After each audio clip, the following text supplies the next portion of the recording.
Segundo Samuel, capítulo 11, do verso 1 ao verso 4, está escrito: Na primavera, época em que os reis saíam para a guerra, Davi enviou para a batalha Joabe, com seus oficiais, e todo o exército de Israel.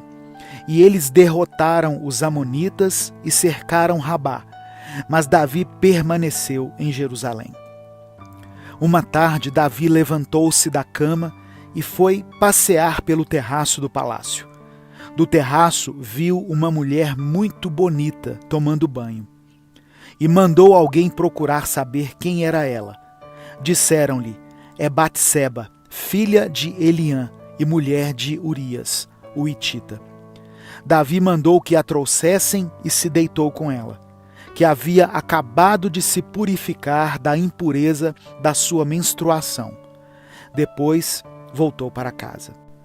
Todos os textos bíblicos trazem algum ensinamento para nós, seja de forma direta ou indireta. A história do adultério de Davi com Batseba e do assassinato de Urias nos mostra que ninguém é espiritual demais para que não possa ceder às tentações.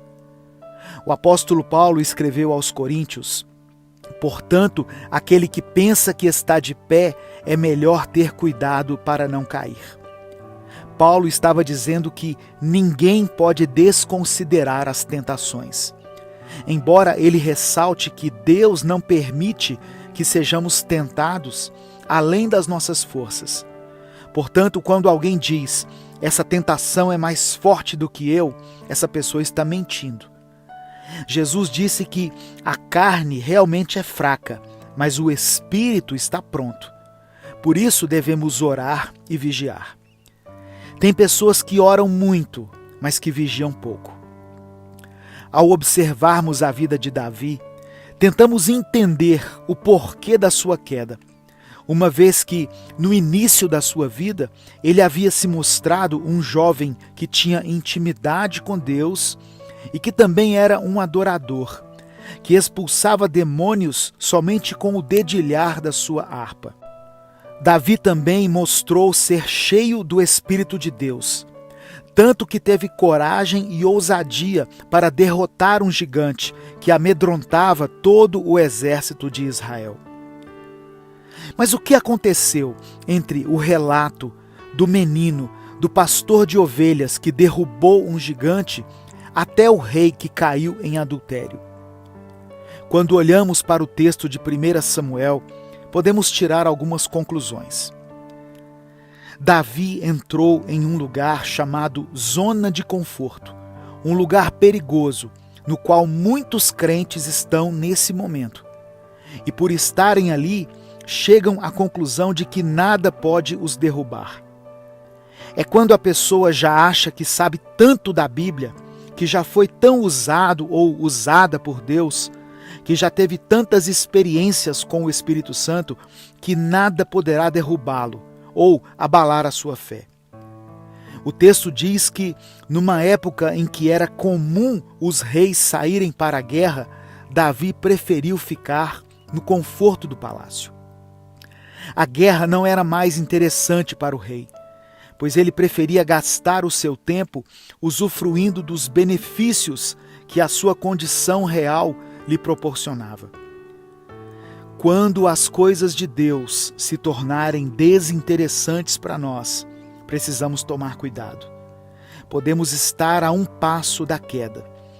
Infelizmente, por causa da pandemia, muitas pessoas deixaram de ir às igrejas, de frequentar cultos presenciais, e com isso perceberam que a sua vida espiritual, na verdade, estava condicionada a uma reunião semanal, e que elas não caíam no pecado simplesmente por causa da prestação de contas a que seriam submetidas diante da sua liderança.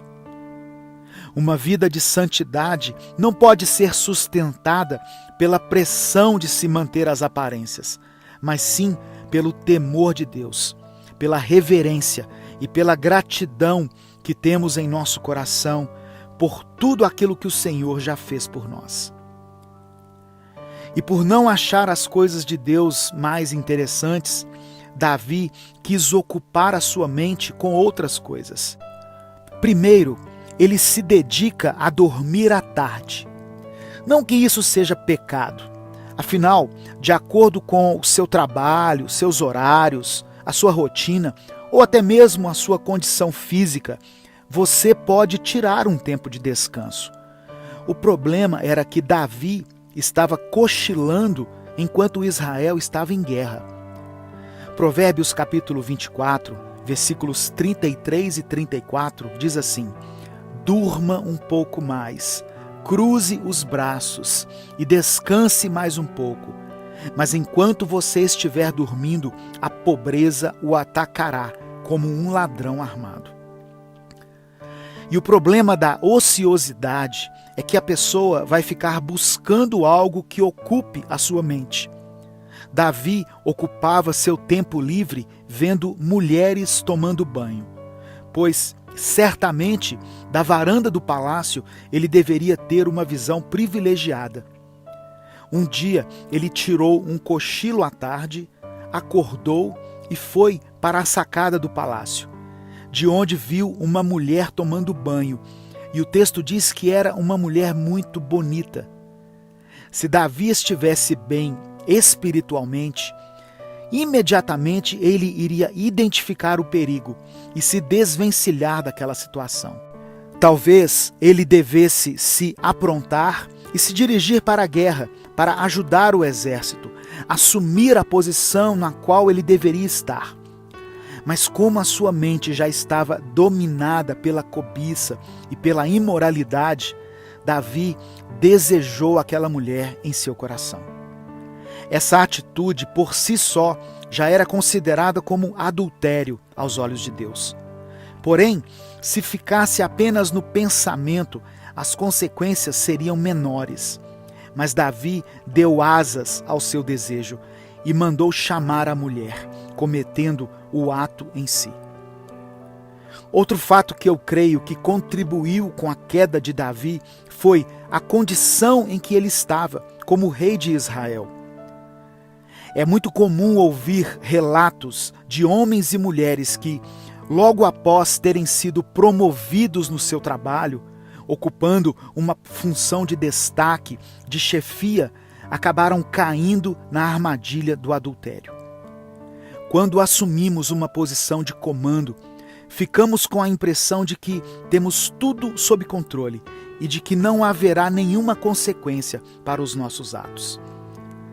Davi pagou amargamente pelos seus pecados, e a sua história serve como lição para todos nós que servimos a Deus.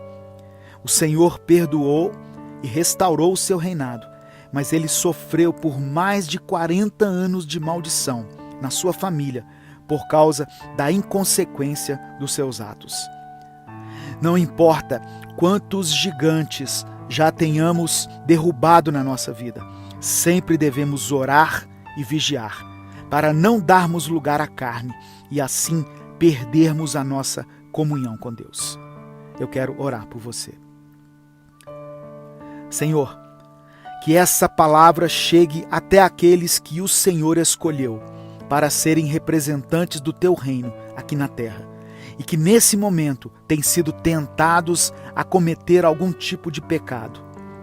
Não deixe que nos acomodemos na nossa zona de conforto e não permita que percamos a alegria e o prazer nas coisas do Senhor. Coloca em nós fome e sede por tua presença. Perdoa a nossa frieza espiritual e nos faça vitoriosos sobre a carne, sobre o mundo e sobre o diabo. Nós oramos e te agradecemos em nome de Jesus. Amém. Se inscreva no nosso canal e ative as notificações. Não deixe de compartilhar essa mensagem. Ela pode mudar a vida de alguém. Se quiser apoiar o nosso projeto, seja membro do canal. E no primeiro comentário fixo desse vídeo, deixe o seu pedido de oração. Eu vou orar por você. Deus te abençoe. Eu sou o pastor Edivaldo Oliveira e esse foi mais um Minuto com Deus.